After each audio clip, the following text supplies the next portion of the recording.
हमारा education system उन लोगों ने तैयार किया जो अभी खुद 150-200 साल पहले तक मानते थे कि धरती चपटी है और सूर्य धरती के चक्कर लगाता है, जबकि वहीं लाखों साल पुराने वेद और पुराणों में नवग्रहों का भी बखान है और साथ ही सूर्य और पृथ्वी के बीच की दूरी का भी।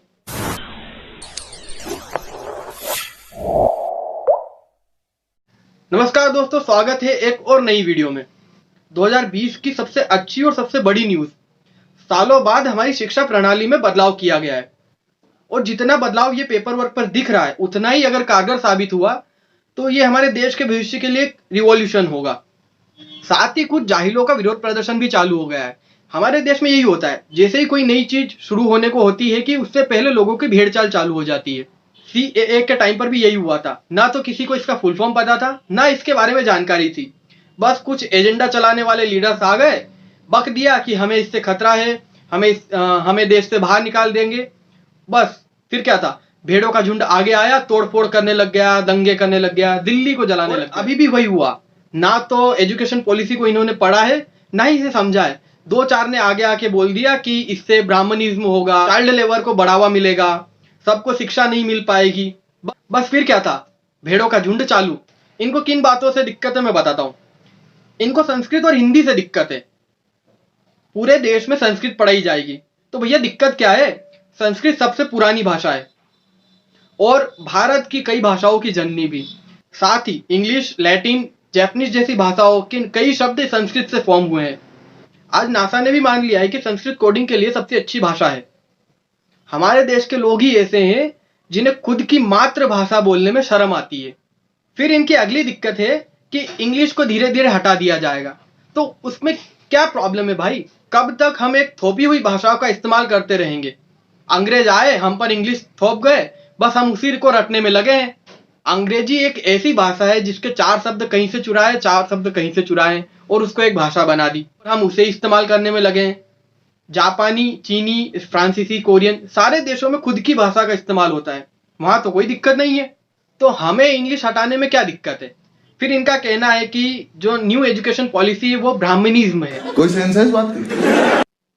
इनका कहना है कि मल्टी एंट्री और एग्जिट सिस्टम में जो एसटी, एससी, ओबीसी के लोग रहेंगे वो फर्स्ट ईयर में सर्टिफिकेट लेके बाहर हो जाएंगे, बचे हुए सेकेंड ईयर में डिप्लोमा लेके बाहर हो जाएंगे और जो बचते हैं रिच और अपर कास्ट के लोग, वो लोग डिग्री लेंगे और जॉब भी लेंगे।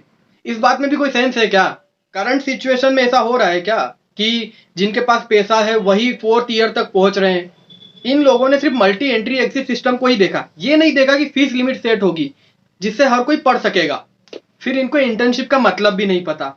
जो 6th क्लास से इंटर्नशिप की बात हुई है उसमें इन्होंने पूरा अपना दिमाग खर्च कर दिया, उसके बाद बोलते हैं कि ये तो चाइल्ड लेबर है। अरे यार, इंटर्नशिप का मतलब तो जान लो पहले। इसीलिए मैंने शुरू में ही बोल दिया था कि जाहिल लोग ही भेड़चाल चल रहे हैं। एक बंदा है जो खुद का नाम भी नहीं बता सकता और वो बोलता है कि मुझे सोर्सेस से पता चला है कि जो सरकार है वो आरएसएस का आजादी में योगदान किताबों में डालने वाली है। भाई ये कौन से सोर्सेस है हमें भी पता चले।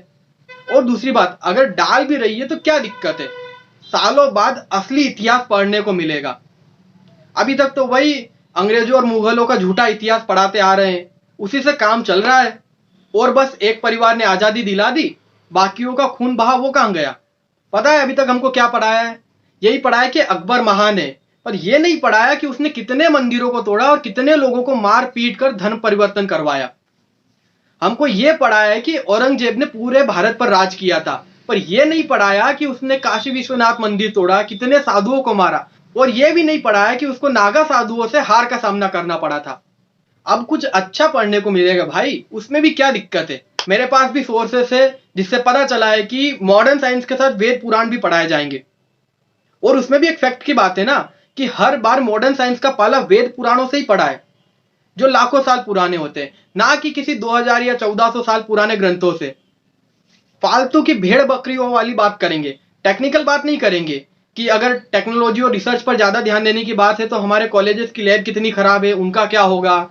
ये नहीं बात करेंगे कि कॉलेजेस की रेटिंग कैसे होगी, कि पहले की तरह यूजीसी की टीम आएगी, एक कमरे में बिठा दिया जाता है, पैसे खिला के रेटिंग बढ़ जाती है।